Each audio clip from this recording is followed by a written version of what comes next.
What's up, y'all? You're listening to the Extra Point College Football Podcast. I'm your host, Jacob Carnes, joined as always by my co-host, Daniel Hammock. Daniel, we have made it to our last Power 5 conference that we are previewing for the season. Our last two episodes, we are ending with the Southeastern Conference, where it just means more. Daniel, you and I grew up in SEC country, so this is definitely the episode that we will have the most knowledge on, just naturally with where we live here in Atlanta, kind of the capital, unofficial capital of the SEC. This is an episode you and I have been looking forward to for a while. So glad we get to end here with the SEC East, and excited to wrap these previews up and start talking nationally. And I mean, we're only a few weeks from picking some actual games.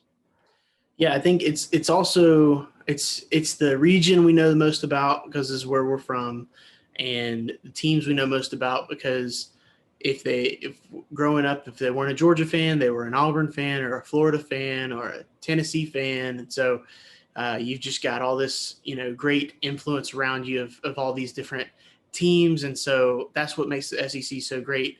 You're not only caring about your own team, but you're caring about what happens to all these other teams so that you can talk smack to your rivals. That's what college football is all about. So, and it makes sense that we've been looking forward to this, Jacob, because we're looking forward to talking about the best teams, and you've got multiple national contenders in this conference. So I'm looking forward to diving in and talking about them. Yeah, you say multiple national contenders. I think I know who you're talking about, but I mean, yeah, there's some hype around nationally around some teams in the SEC East. But Daniel, let's not waste any time. Let's dive in. Same as we've done with the rest of the conference. We'll start at the top with win total. And actually, we have the highest win total we will have talked about so far, and that we will talk about, actually. So Georgia, the defending national champions, their win total set at 11.5 at Caesar Sportsbook. So Caesar's just saying, hey, 12-0 or 11-1 is where they see Georgia. So you got to pick one. Does Georgia repeat and go undefeated in the regular season for the second year in the row, or did they lose a game this year? That's kind of where Caesar should put this. So, Daniel, kick us off with the Bulldogs. Yeah, so obviously it's a phenomenal number because that's just like Georgia's not going to win less than 11 games this year. So it's like, are they winning 11 or 12? You dive into it. Last year, obviously, just the historic defense is obviously was talked about ad nauseum just because that's where all the talent was. Talent all over the field, but as far as developed talent, 15 NFL draft picks, 5 guys in the first round, all on the defensive side. That's where I would look first on this team and say, what's going on? Do they have enough to replace what happened before? It's one of these things where there will be a step back on defense. You do have Nolan Smith returning, Jalen Carter, who is maybe still the best defensive lineman last year, even with 3 first-round defensive linemen getting drafted. He just was a rotational guy on that team. Now he's the lead dog. So he's still there. This is his make or break year. Well, make year, I would say, more or less. It's a contract year. Uh-huh. Yeah, he's going to get paid after this. More than NIL, he's going to get broke off in the NFL. Keely Ringo, obviously made famous with the pick six, at the end of the national championship game against Alabama. But he was the number 1 cornerback when he came out of high school, dealt with a shoulder injury his first year. Last year was his first time getting extended playing time. So this is his first year of potentially being like the guy out there. And so I just want to see if he continues to develop in the secondary.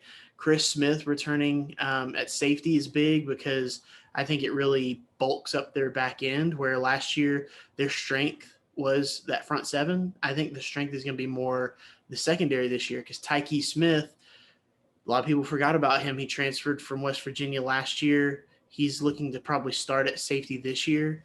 And he got injured last year.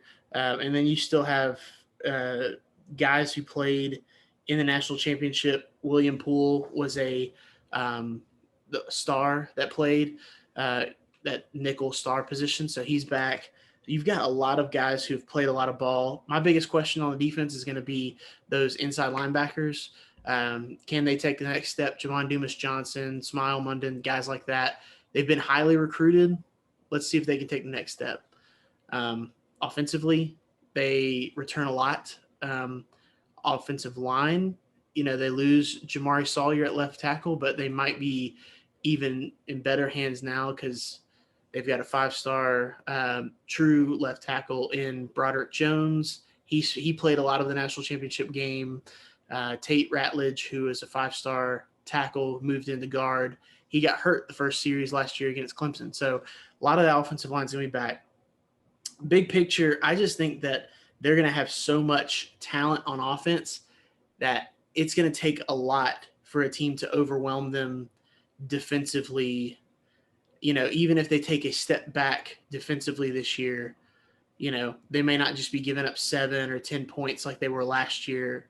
It may be 13 or 17 points. But I'm looking up and down this schedule, and I don't see a team that's going to hold Georgia to less than like 24 points. I think that's like Georgia's minimum. And even that, I think it's going to probably, I just think that Todd Monken's got this offense on a upward trajectory. And now he's got a guy who's a third-year starting quarterback and receivers on receivers and really tight ends on tight ends. Georgia's got 4 tight ends who are, blue chip dudes. 3 of those who are going to see the field a ton this year: Brock Bowers, Darnell Washington, and Eric Gilbert. Looking at the schedule, Oregon, I think, has the best defense, at least linebacker position, that they will play all year. Justin Flo and Noah Sewell. And obviously Dan Lanning has gone there. That would be my initial thought was that would be my best chance at Georgia losing a game, would be that game. And Georgia's currently sitting at, I believe we were talking about it before, 17.5 points as a favorite. Yeah. Yeah. So I think I've said my piece.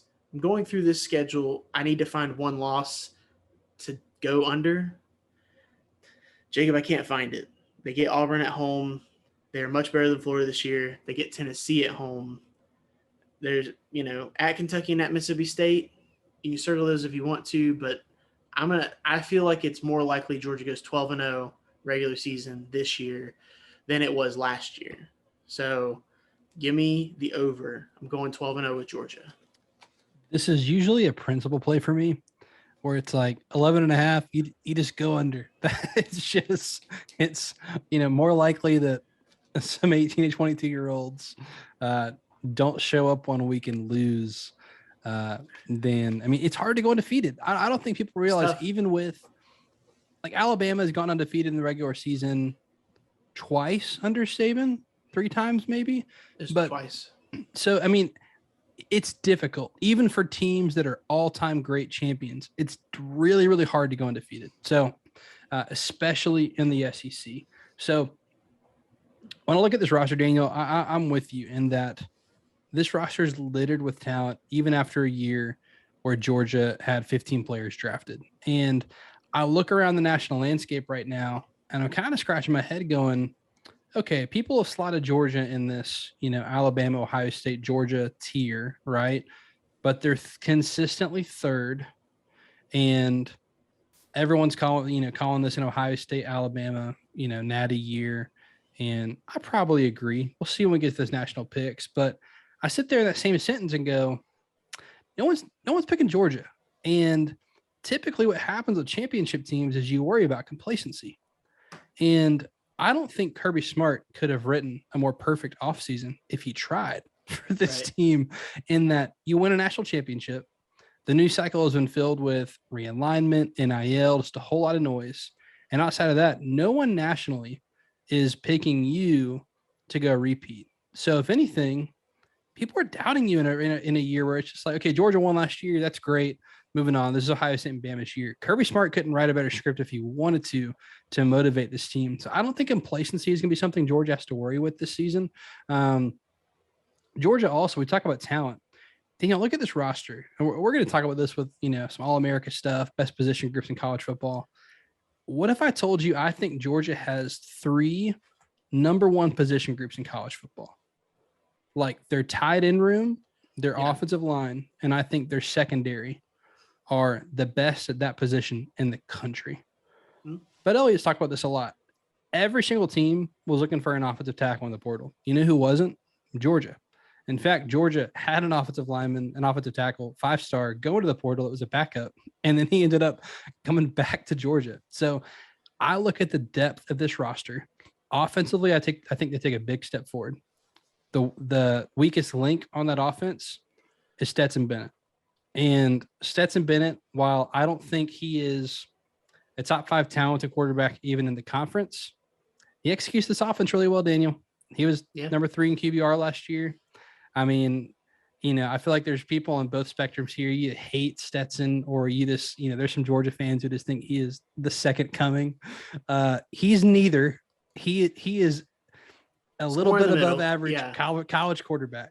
And credit to Todd Monken for building the offense around his specific skill set. Obviously, Georgia lost a lot in the front 7 in the draft this past season. I think they make up for that in the secondary this year. So I think the back 7 of Georgia is going to be more talented than the front 7, whereas it was the opposite last year. So I think this plays especially in their favor as they play a lot of passing attacks. Except I just think they're going to have some more blitzes they did last year as a pass rush, because they were just able to get so much pressure with that front 4. But again, I think they're going to have the best secondary in the country. So I'm also going over. I'm going 12-0. I look at the schedule, Daniel, and projected point spreads based on power rating, a little bit of home field mix in here, but I just took the number straight up without home field.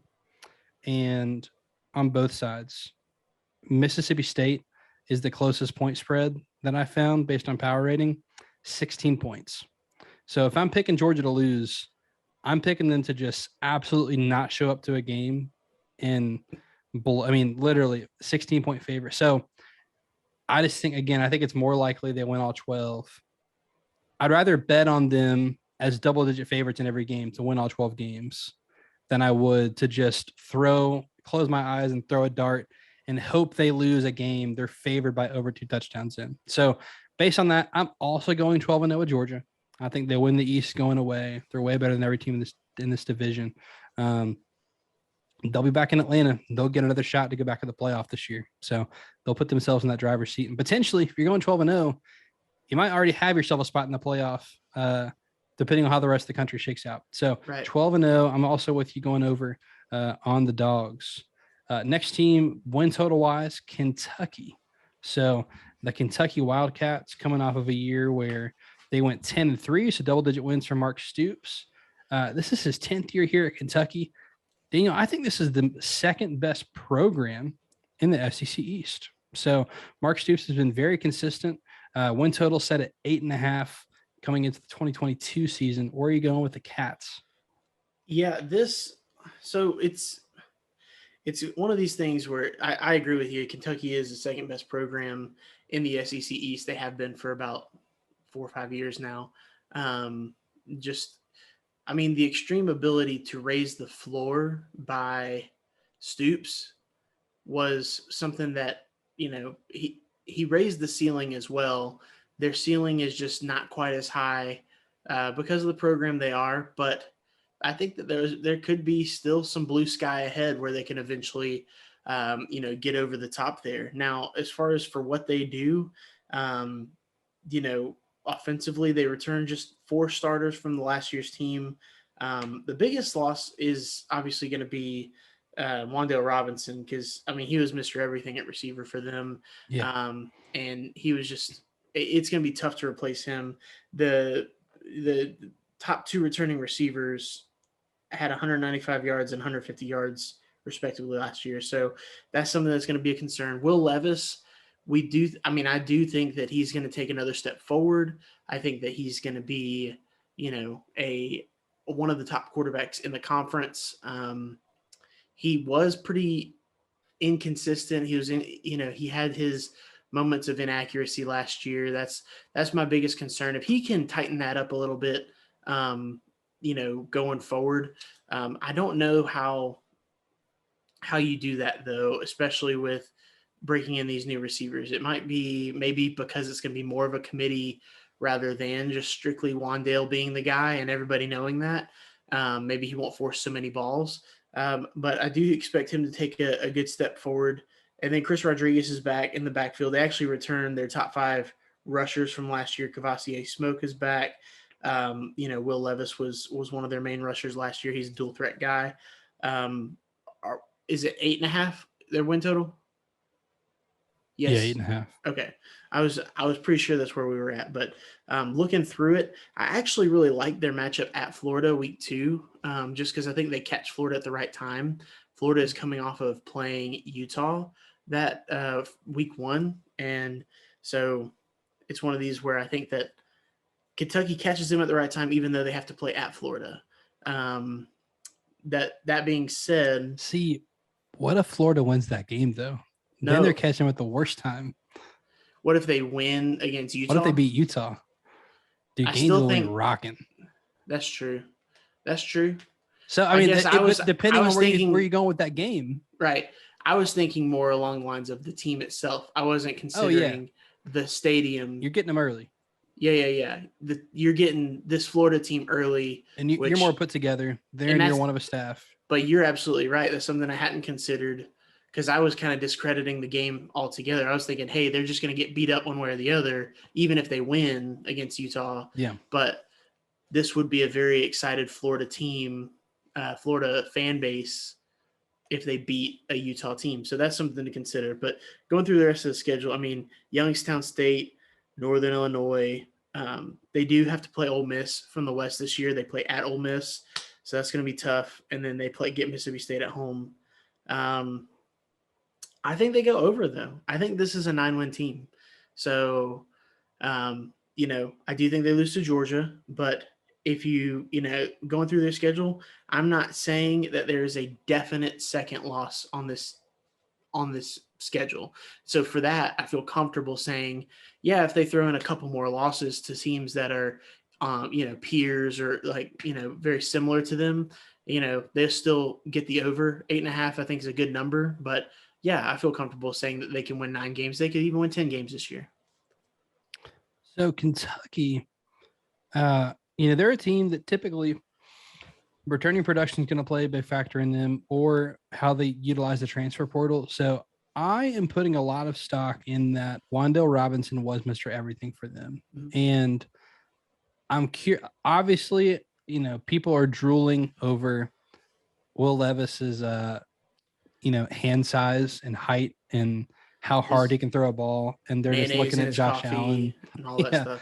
Like looking at Josh Allen and just drooling, thinking, every quarterback said it could be, if they have tools of Pat Mahomes with like off-platform throws or big and fast, it's like people are just trying to find the next them. What if they're the only versions of them? Right. Because or like a Kyler they're Murray. Just special. He's 5'5", but he's phenomenal. It's like, look, they're just special players. Yes, so, exactly. Look, excuse me.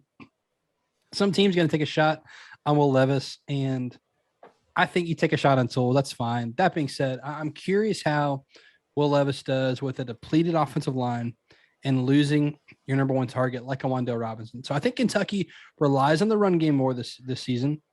Now, the Kentucky's recruited well on the offensive line. They're a great developer of offensive line. Mark Stoops has done that consistently well while he's been there. Defensively, I like Kentucky's linebacker group this year. Defensive line will be decent again. Secondary, I'm not a fan of it all with Kentucky, but I look at their schedule, Daniel, and my struggle is I have them favored in 8 games, and then 1, 2, 3 more of them, I have them as 1 score, like less than 7-point favorites. So with that, even with, in some of those games they're not favored in, it's also 1 score. Actually, all of them except for Georgia are all 1 score. So 6 games that could be within 1 score. I think that's plus the Georgia loss. So that gets me a push under. I think this is an 8-4 team just based off of probabilities and numbers. I'm not gonna be surprised at all if they can win 19 games. So I don't feel strongly about this, but I'm picking them to go 8-4. They definitely could pop off and go 9-3, 10-2. So not going to sit here and fight you and tell you you're wrong. I'm picking 9-3. I'll push to under. I'll go 8-4 for Kentucky. And call it. I think it's a phenomenal number. So 8.5, Yeah, great number for Kentucky. They know what they're doing. They know what they're doing. All right, let's go to Tennessee. Tennessee 7.5 is their win total, but I can't believe in year 2 of Josh Heupel, we're talking Tennessee with the third highest win total in the SEC East. They're coming off of a 7-6 year. Based on the fan base, you would think they went 10-2, but their win total set at 7.5. I do think there is reason for Tennessee fans to be excited coming into this year. Where are you going with the Vols? Yeah, so part of one of my things with Tennessee is I do think that Jeremy Pruitt stocked the roster, and it's something to just keep in mind that even though there was a ton of attrition, because he had attention to like the 1 through 85 of all these players, I do think that they had better leftovers on their roster than people realize. Most of the time, when you lose as much as they did before last year, you're really looking at, okay, we are just trying to put a football team together who can play 12 regular season games. They did way more than that, and they did a phenomenal job last year. I think it's because they had some diamonds in the rough, some guys who were under recruited by other schools, did a good job of evaluating, as well as they had some 4-stars on this roster that would not have been there previously if you just recruited kind of like you're starting 22. Like some teams that like Tennessee who have to recruit nationally because they don't have a lot of in-state talent, that happens. So I start by saying that. That being said, Heupel's the one who's doing it with the talent. So Josh Heupel did a phenomenal job last year. You've got 8 returning starters on offense. 4 of those are offensive linemen. I'm always in for that. They do lose Cade Mays off of last year's team. He was the right tackle. But, you do have a 5-star at left tackle, Darnell Wright, and then just a good group coming back. Hendon Hooker, obviously, it goes without saying, he's one of, if not the best quarterback in the SEC returning. He's not the best. Obviously, we know Bryce Young, but you put him up there at least because he's, as far as numbers wise, is going to be in that conversation. Jabari Small back at running back, and they're a good combo, him and Hendon Hooker. I'm curious, if we see more from Small this year in the second year in Heupel's offense. Going through though, defensively, they have 6 returning starters. I think it's kind of a wash. Looking through their schedule, they get Pittsburgh again. This time it's at Pittsburgh. Goodness, last year looking at the game, I would have bet Pittsburgh is an easy win because Tennessee didn't really expect them. That game ended up being phenomenal. This year, Tennessee is returning more. Pittsburgh obviously loses Jordan Addison, loses. They being slept on. Exactly. And it's at Pittsburgh. So that's a very losable game. They get Florida at home this year. It'd be awesome to see both teams undefeated when that game happens because it's early in the year. Tennessee has had their trouble with that rivalry over the course of the years. So would love to see, that be a high-profile game again. Problem is they do go to LSU after that. I guess they have a bye week. And then obviously they always play Alabama. So it's like Alabama and Georgia, I just marked those down as automatic losses. You've got LSU on the schedule this year. That kind of stinks for this to be that season for Tennessee. Because I think I'm really high on LSU. You'll find out next week, everybody, how high on LSU I am. I think LSU wins that game. He's nuts. I'm not nuts. This is in Baton Rouge probably at night. I'm just saying in general, but no. We'll get into that. We'll save that for next week. But I do think that they can turn it around and beat Florida this year. I've got them going 8-4 this season. So 4 losses. Georgia, Alabama, LSU, and then I think they're going to lose to Pittsburgh. So 3 conference losses. Do you know who was the best team Tennessee beat last year? I mean, Kentucky. I mean, Kentucky is a good one.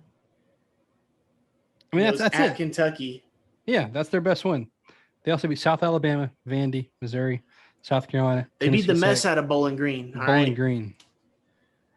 I mean, those are some good teams they beat last year. And they were really entertaining in that Ole Miss game for a while.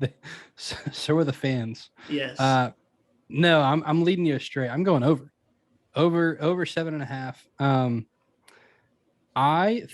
This will be a top 5 offense in the country, and this is Bud Elliott has talked about this of 24/7 Sports.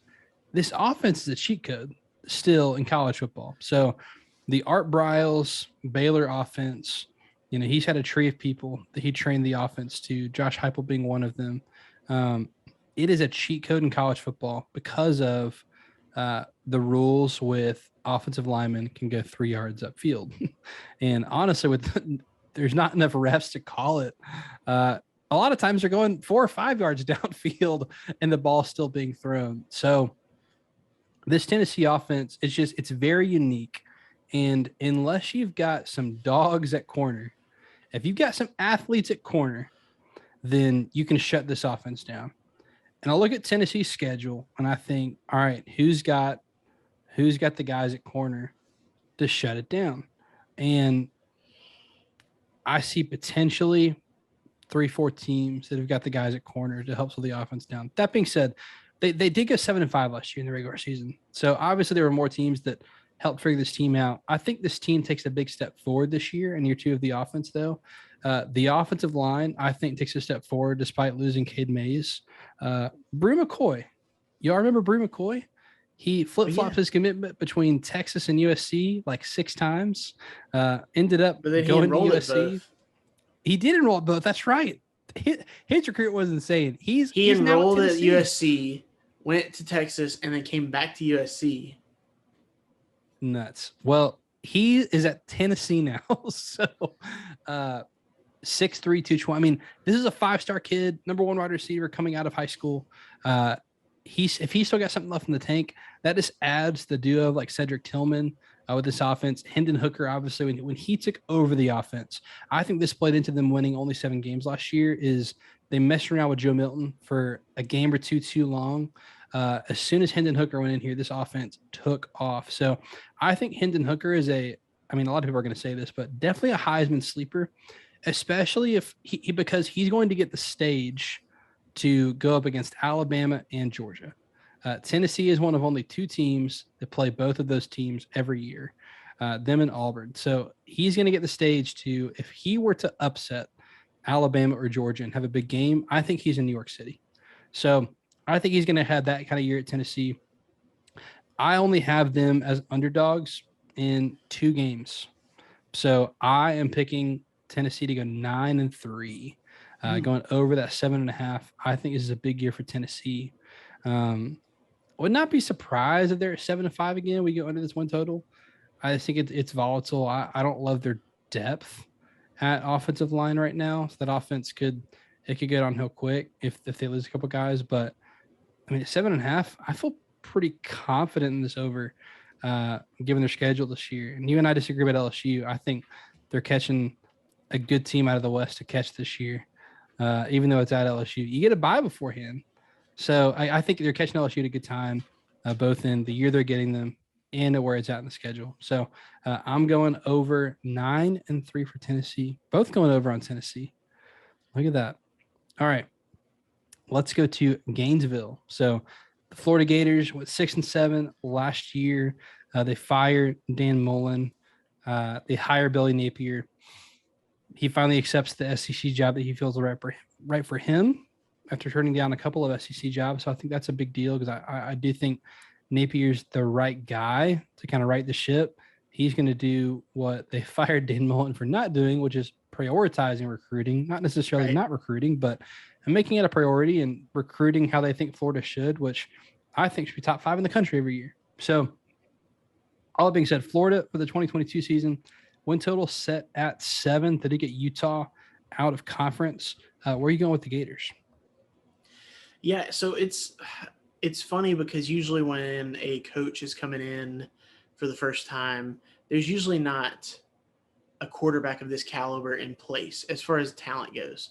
So Billy Napier coming in and already having Anthony Richardson, I think is just a huge get.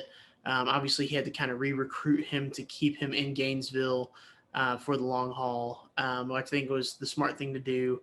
They held on to Emory Jones for a little bit before he ultimately transferred away, but Anthony Richardson, a whole season of being the guy, I think is going to be the best for him overall development wise. I think he's also their best just player athletically. And if you're coaching 101 is give your best players the ball. And if they're a quarterback, that's great because they touch the ball every snap. So I think that's great. Do I think that he's the perfect quarterback? No. I think that he's got some big areas to grow, but I'd be naive to think that guys can't grow from year to year, especially given that he was very limited in his experience last year. He also dealt with injuries. And overall, I mean, he had a senior quarterback ahead of him, so they were just dealing with, there's the politics of the position, the turmoil of everything else. Now it's a fresh start, new quarterback or a new coach, and then he gets to be the guy. So I'm actually pretty high on Anthony Richardson this year, more so than people. I think I think that there's a skepticism nationally because of how things went last year. I think that he's going to be very good. Offensive line wise, they got 4 starters coming back. I don't know how great that is necessarily, but one thing we know about offensive line is the more starts they have together, the better overall they're going to be, and so that's important for Florida. Justin Shorter is back at receiver. He was a former 5-star. That's so far been his best calling card to date, but he still could pop off and have a good season and everything like that. I'm interested to see what they end up doing at running back if it's because Bowman has transferred. Derek Bowman is back in the transfer portal. Lingard is there still, but they both have gotten buried on the depth chart by Naquan Wright and Montrell Johnson. Naquan Wright, I believe, was the transfer from Louisiana. He came with Napier. So adding to that, I think he's going to play the kind of offense that they want to play. I think their offense is going to be pretty good year one. They're going to take their lumps defensively. I mean, Ventrell Miller and Gervon Dexter, I think, are just dudes. They're Legit. like all SEC caliber dudes. Brenton Cox has that ceiling.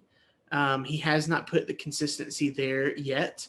But you know what? He's in a new offense or a new defense, excuse me. And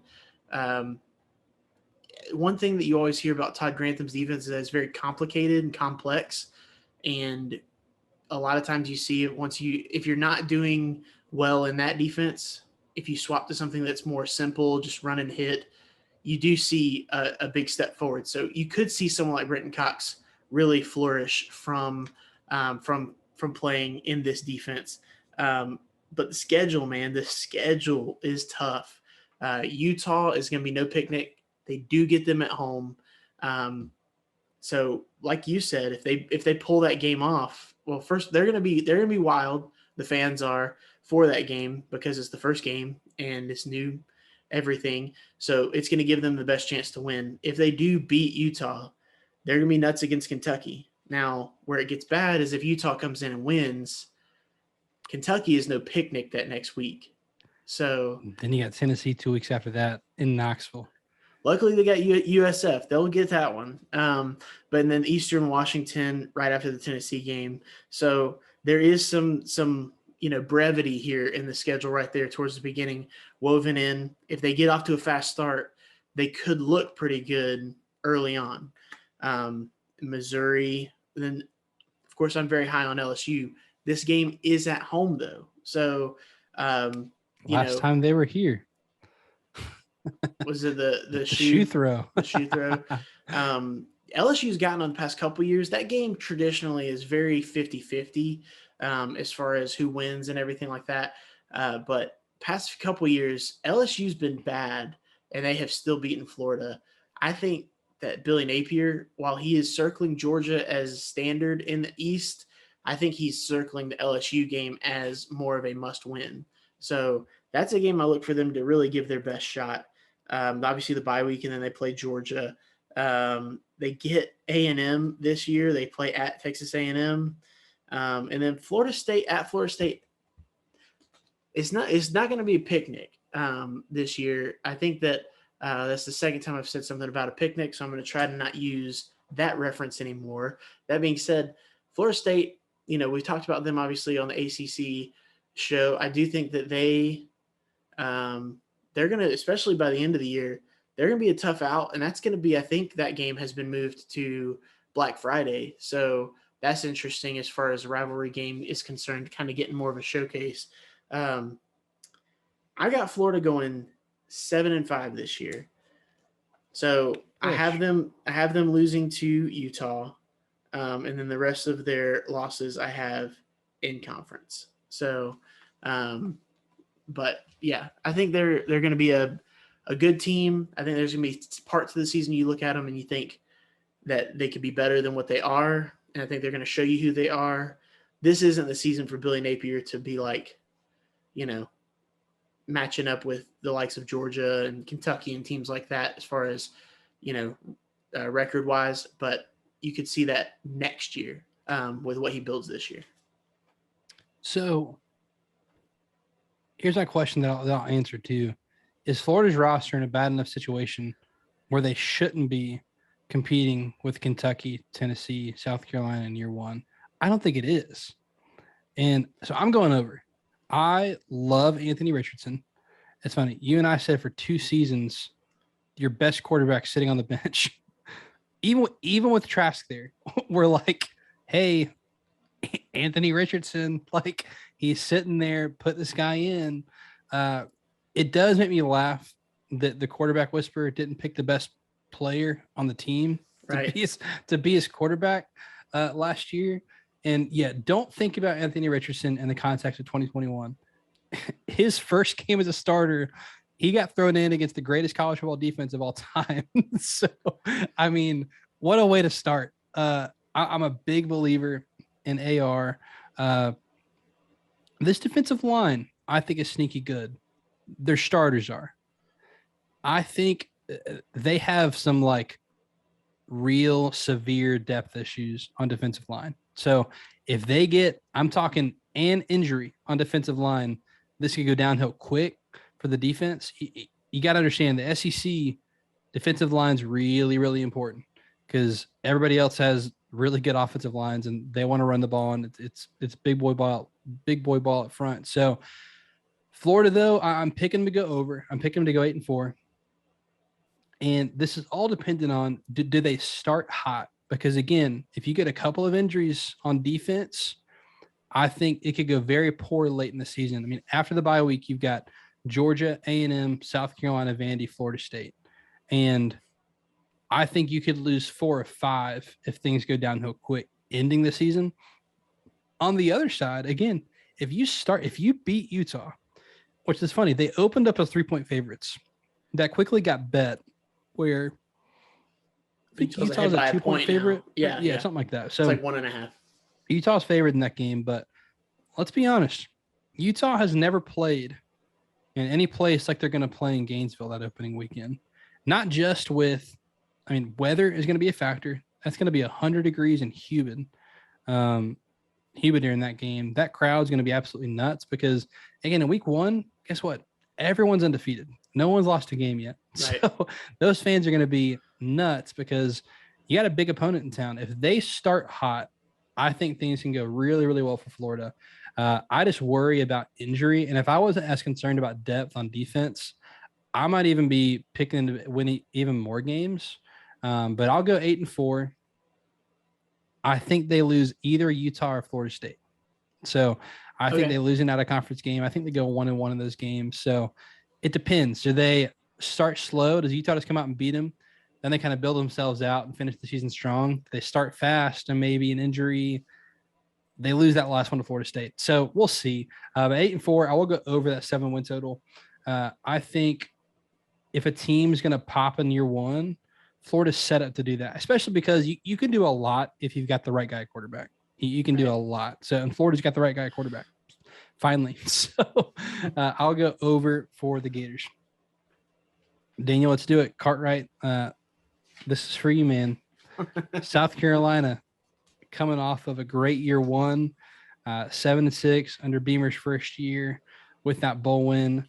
So 6-6 in the regular season last year. Their win total set at 6 now. So Vegas saying, hey, right back where you were last year, which was a great year for South Carolina. Their win total set at 6. Daniel, where are you going with the Gamecocks? Yeah, this one is probably the toughest for me to get a real gauge. Obviously, I read our detailed, stats and info drop email that we got from Cartwright. Appreciate. He just needs to write for one of the Gamecock sites. Yeah, no, it was good. It was a good read. Helped me kind of get a good thumbprint of what what the pulse of Gamecock Nation is all about. He's very plugged in. So also trying to zoom out a little bit and try to look at this from the outside. It's still very tough because I think there's a lot of national media just plugging and playing with Spencer Rattler. And I'm right there with them as far as I really think that he got kind of the short straw last year. And I do think that he's going to kind of remake his image by playing for a team and a coach like Shane Beamer. Spencer Rattler, you're going to keep getting reminded that he was, the odds-on favorite for the Heisman Trophy and, everything else last year. And then, now he's at South Carolina.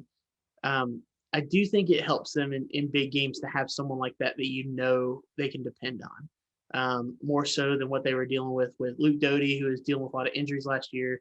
And then obviously having Zeb Nolan, who was supposed to be a graduate assistant who ended up playing. So, that's never easy. I'm really big that they're returning 5 offensive linemen that started multiple games last year. DeCarrion Joyner at receiver. He played quarterback in that bowl game.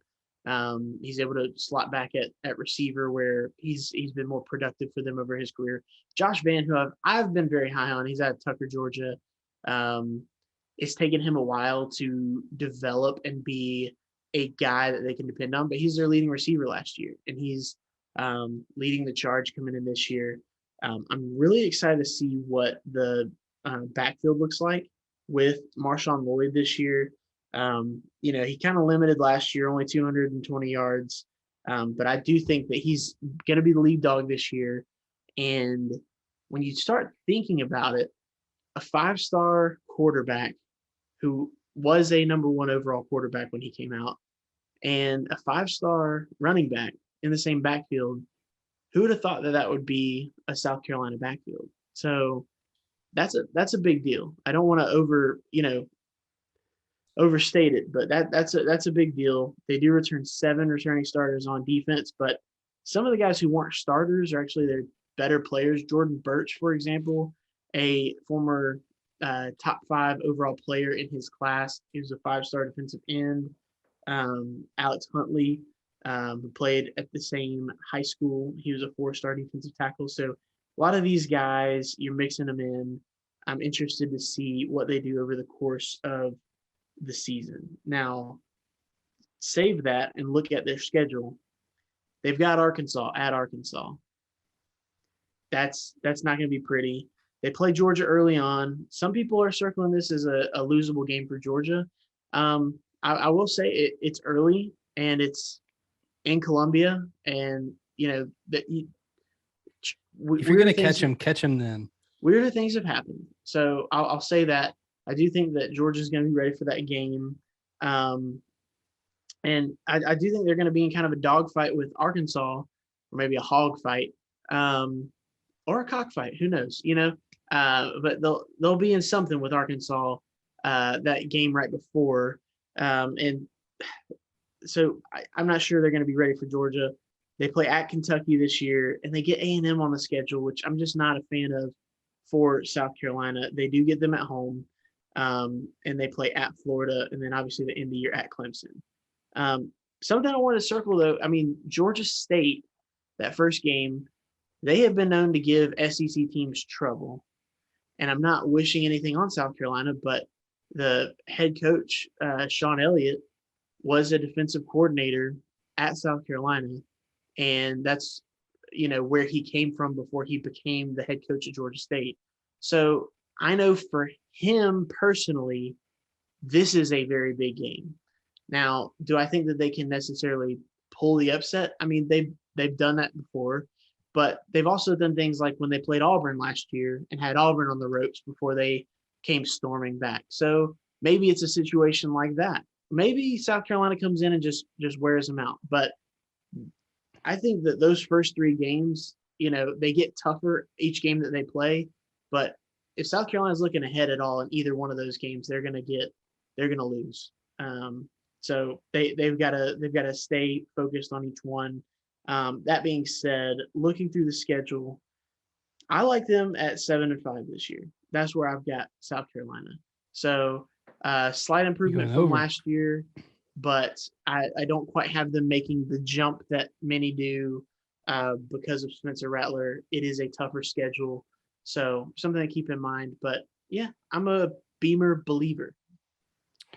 I think this number is perfect. I have them at favored in 5 games. I think they win a game they shouldn't. I'm going 6-6, so I think the number's perfect here.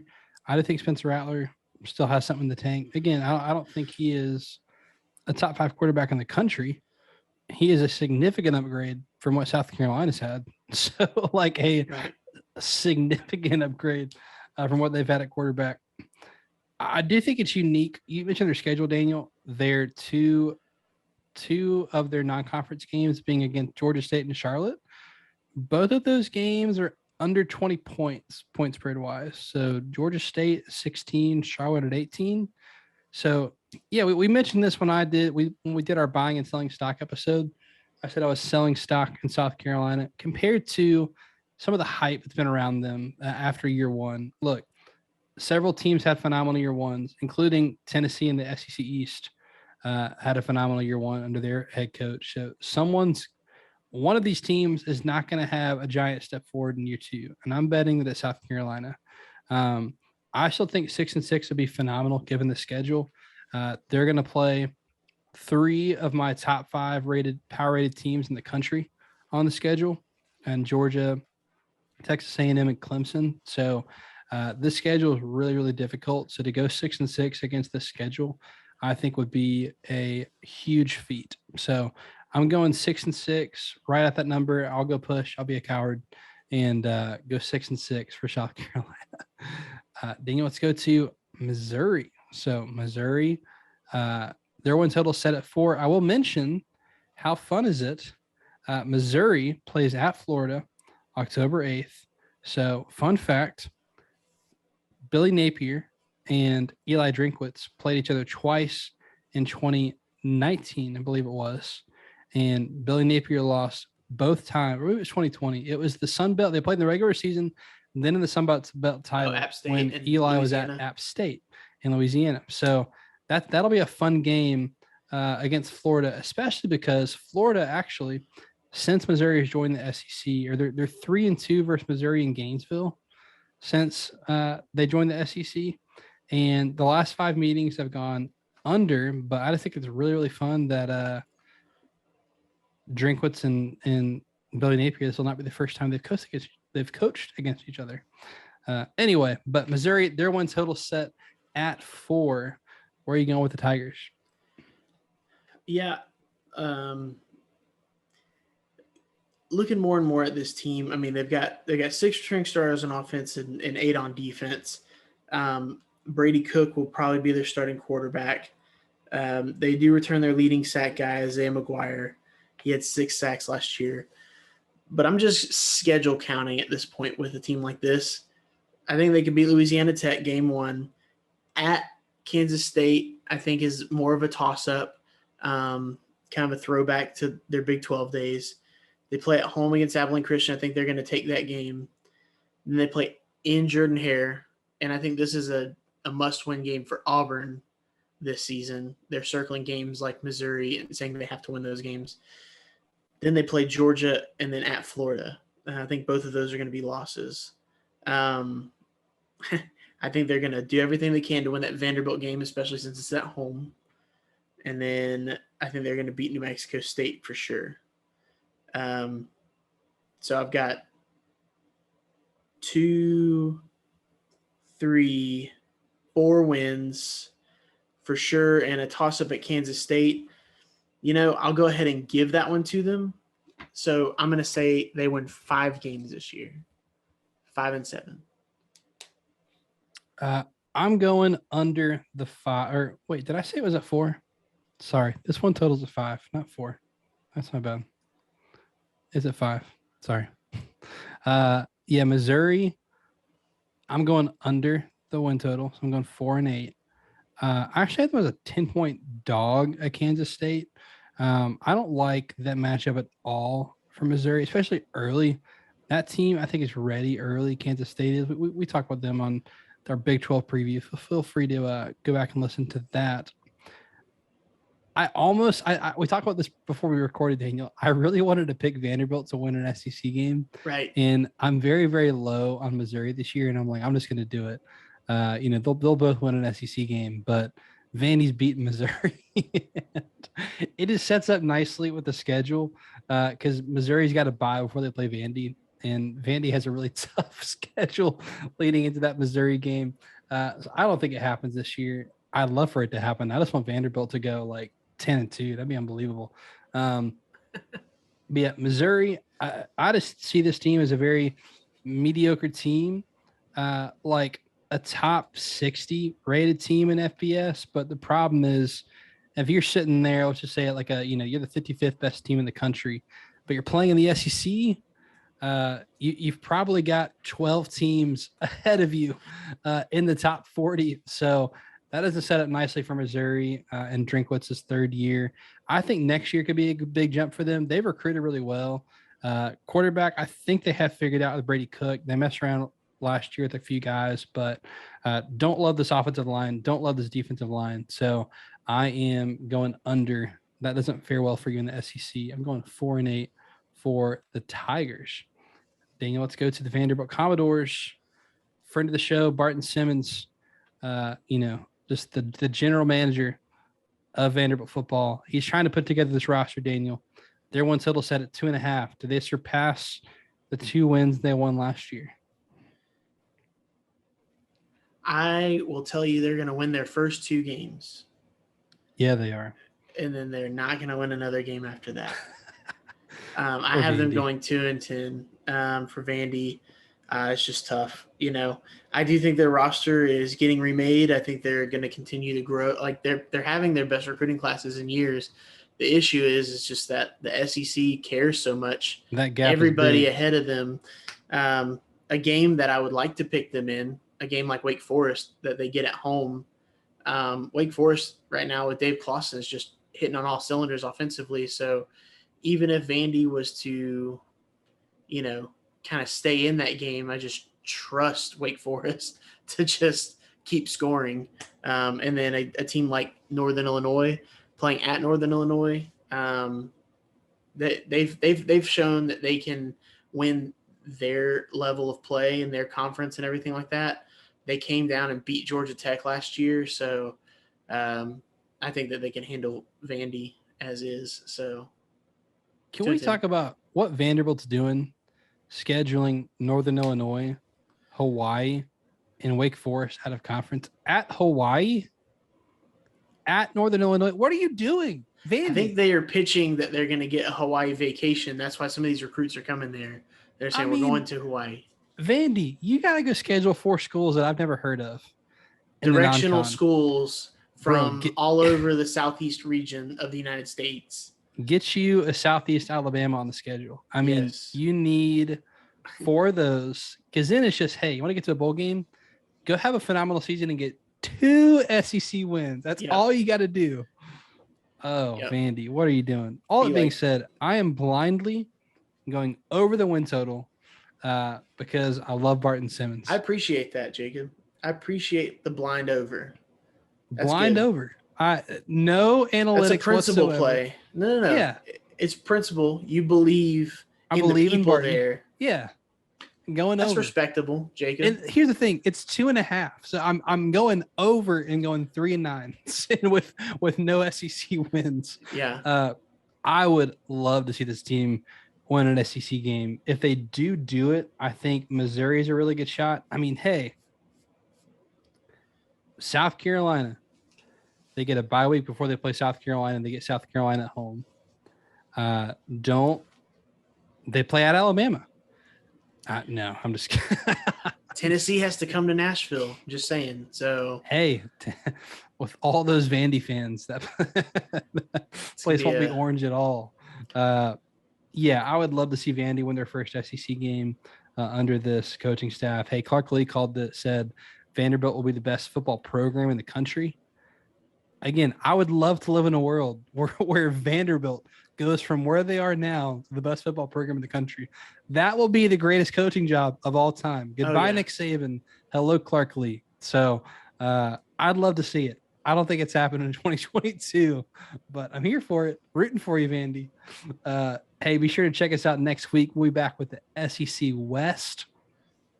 And that will wrap up our conference previews for the season, Daniel. Then we'll dive into some more national previews, our preseason XPR. So our preseason extra point rankings are going to come out. And man, we are really, really close to talking about real games, both before they happen and after they happen. Be sure to follow the pod on social media at the Extra Point Pod on Facebook and Instagram. And you can follow him on Twitter at Deep South Daniel. You can follow me on Twitter at Jacob Carnes with a K. And that will do it for this edition of the Extra Point. He is Daniel. I'm Jacob.